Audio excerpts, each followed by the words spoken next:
Tanaman ini membuat sebuah pulau di timur Indonesia menjadi sangat terkenal dan kemudian menjadi rebutan bangsa-bangsa di dunia.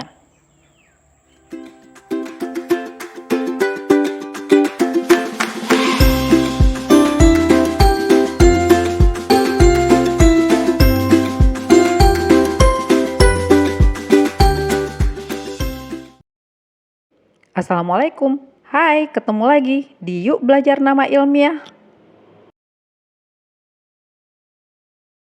Kali ini saya ingin mengajak teman-teman untuk sejenak melihat ke timur Indonesia.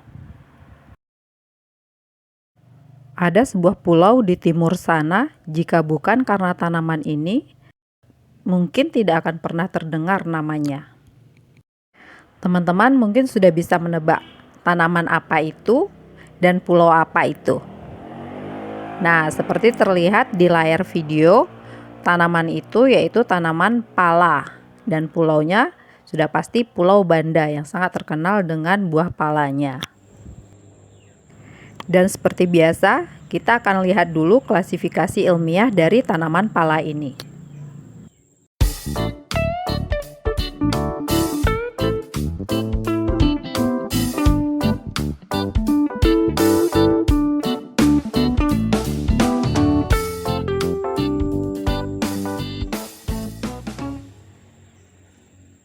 Selama berabad-abad lamanya, Banda menjadi satu-satunya tempat di dunia yang menghasilkan buah pala, sekaligus menjadi titik mula penyebaran pala ke berbagai belahan dunia.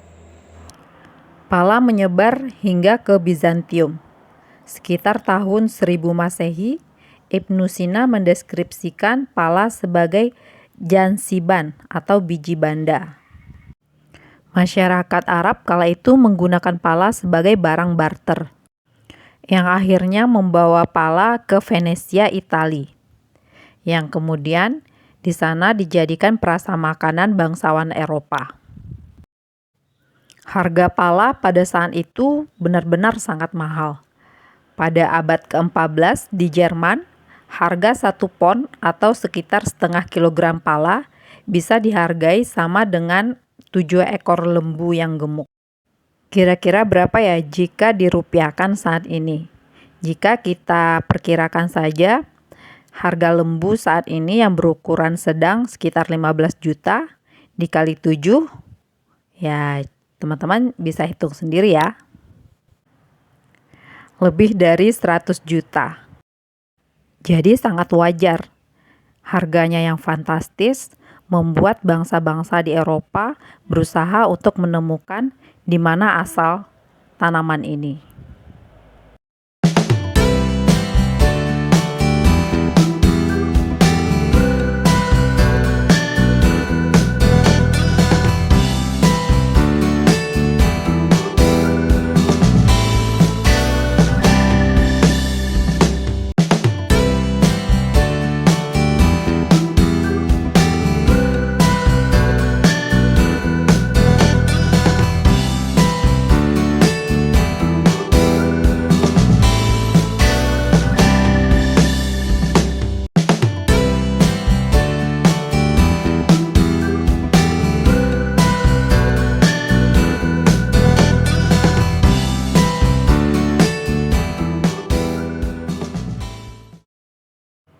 Portugis menjadi bangsa Eropa pertama yang tiba di Kepulauan Banda.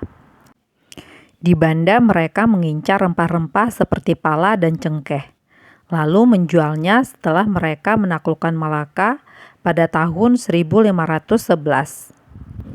Dan sejak itulah pala menjadi rebutan banyak bangsa di dunia, hingga kemudian VOC berhasil menguasai Banda setelah mengusir Portugis dari Banda pada awal tahun 1600-an.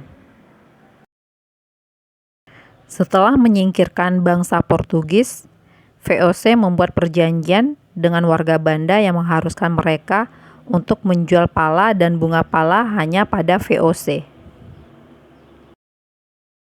Monopoli ini tentu saja merugikan masyarakat Banda. Akibatnya mereka tetap menjual pala ke pedagang lainnya. Kemudian datang Inggris yang menggoyahkan dominasi VOC di Banda, yaitu dengan menguasai pulau-pulau di sekitar Banda seperti Pulau Rune dan Pulau Ai. Hingga 50 tahun kemudian, mereka terus berseteru.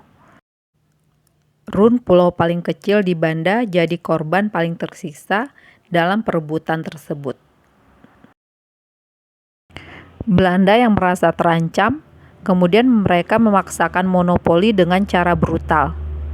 Mereka melarang ekspor pohon pala. Mereka juga membasahi setiap pala dengan jeruk nipis sebelum dikirimkan untuk menjadikannya tidak subur.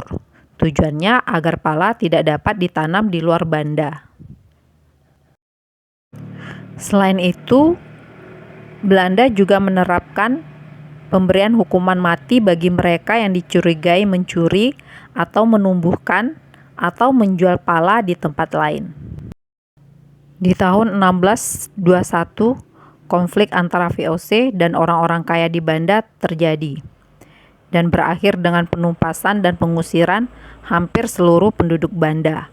VOC mengirim sekitar 2.000 tentara ke Banda dan hanya sekitar 1.000 orang Banda yang berhasil menyelamatkan diri. Tapi ternyata penduduk Banda yang sedikit menjadi kesempatan bagi VOC menegakkan sistem perbudakan di Banda. Hingga pada tahun 1769, seorang ahli hortikultura asal Prancis datang ke Banda. Ia menyelundupkan pala dan pohon pala.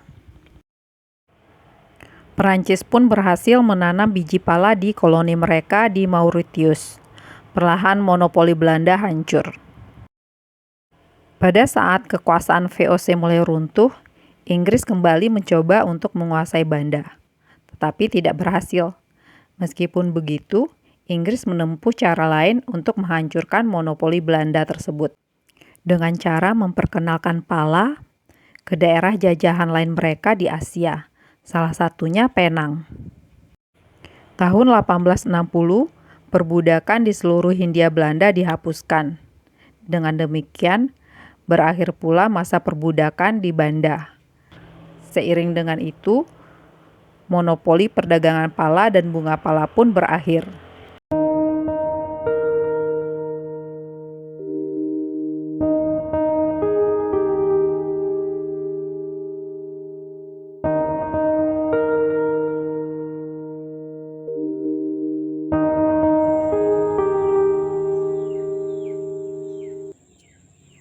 Lalu bagaimana dengan saat ini? Hingga saat ini, Indonesia masih menjadi penghasil pala terbesar di dunia selain Guatemala, India, Nepal, dan Laos. Pala masih menjadi komoditas ekspor unggulan Indonesia. Nah, sampai di sini dulu cerita tentang tanaman palanya. Semoga video ini bermanfaat dan jangan lupa saksikan juga video-video berikutnya. Dadah!